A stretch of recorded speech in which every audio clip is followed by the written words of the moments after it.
Jean Todt, bonjour. Bonjour. Bienvenue à la Chambre de commerce française au Japon, un pays que vous connaissez sans doute par plusieurs de vos vies respectives. Qu'est-ce qu'on, peut-être on peut définir le sens de votre visite cette fois? C'est sur la sécurité routière, bien sûr. Est-ce que vous pouvez nous dire pourquoi vous êtes au Japon? Plusieurs raisons. Déjà, je m'étais engagé à venir à l'Expo à Osaka. Donc c'était une première raison et j'avoue que ça a été extrêmement intéressant de visiter un petit peu, de voir tous ces pavillons de différents pays. Et puis il y avait également le lancement de la campagne UN JC2Co, qui est une campagne de sensibilisation avec des célébrités. Vous avez peut-être vu des panneaux dans tout Tokyo. Cette campagne va apparaître dans une dizaine de villes au Japon. Et en fait, elle est développée en liaison avec JC2Co dans 1000 villes et 80 pays. Donc, c'est une campagne qui est très importante, qui me tient énormément à cœur. On est accompagné, je vous disais, par une vingtaine de célébrités internationales et également par des médaillés olympiques de différents pays. Et puis, il y avait également l'ouverture du World Athletic, les champions du monde d'athlétisme, et comme Sébastien Coe est un de mes amis et qu'il m'accompagne également à travers son organisation pour parler de sécurité routière, et puis également des contacts, des rendez-vous qui avaient été pris avec différents chefs d'entreprise ou présidents de constructeurs automobiles ou manufacturiers de pneumatiques. Donc, il y avait un certain nombre de raisons. Et en fait, ça fait partie d'une tournée.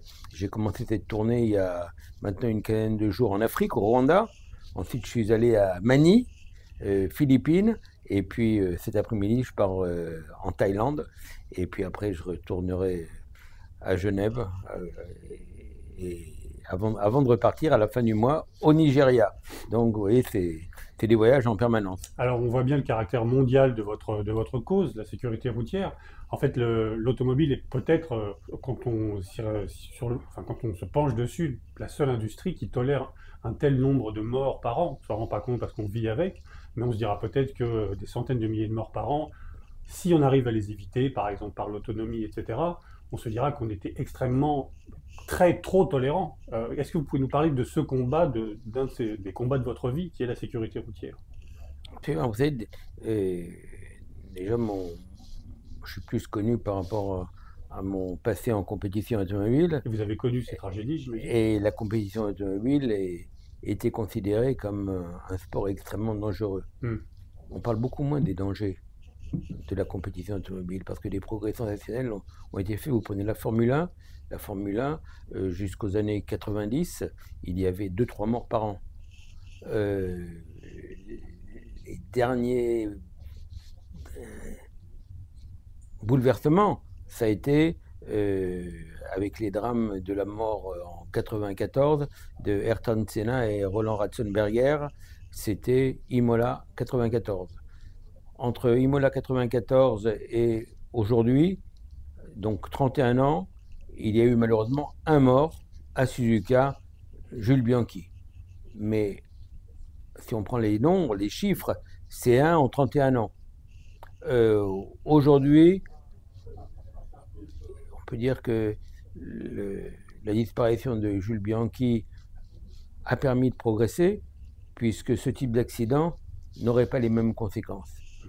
Ça m'a donné à réfléchir en me disant, à partir du moment où on avait fait beaucoup justement en compétition automobile, et quand j'ai été informé de la densité de ce qui se passait dans le monde sur les routes, 1 200 000 morts tous les ans, 50 millions de blessés avec handicap, cause numéro 1 de morts et de blessés pour les jeunes entre 5 et 29 ans, j'ai eu envie de m'engager. Et c'est à ce moment-là que, pour moi, la plus belle plateforme, c'était les Nations Unies, avec sa représentation internationale. Et j'ai eu la chance d'être nommé il y a 10 ans par Ban Ki-moon, qui était le secrétaire général à l'époque, et puis depuis d'avoir la possibilité de continuer à travailler avec le secrétaire général actuel, Antonio Gutiérrez. Et mon rôle, justement, est de m'assurer que tous les États membres sont conscients. Alors, je suis au Japon. Le Japon est un pays qui a très bien travaillé, puisque sans une population de 125 millions d'habitants, il y a environ 3500 morts. Alors, je n'aime pas dire que 3500 morts, parce qu'une vie est une vie. Mais néanmoins, si on parle de densité par rapport à 100 000 habitants, ça fait 2,7 morts par an pour 100 000 habitants. Je pars ce soir en Thaïlande, il y en a 10 fois plus de 25. Si vous prenez un pays comme la France, il y a 50 ans, il y avait 18 000 morts pour une population de 65 millions d'habitants. Donc, à peu près la moitié du Japon. L'année dernière, il y en a eu 3 000. À peu près comme au Japon. C'est-à-dire que les Français sont 2 fois moins bons que les Japonais. Et ça se traduit par les chiffres sur 100 000 habitants, c'est entre 5 et 6. Mais le Japon est au niveau de l'Angleterre, au niveau de la Suisse, au niveau des meilleurs. Donc, et j'en parlais tout à l'heure avec nos amis de la Chambre de commerce, c'est quelle est la résonance que pourrait avoir la Chambre de commerce dans les pays voisins qui, eux, ont une situation bien plus dramatique. Et j'entends, espérons qu'il n'y ait plus de morts sur les routes du monde comme en Formule 1 depuis maintenant un long moment. Merci beaucoup pour ce moment. Merci.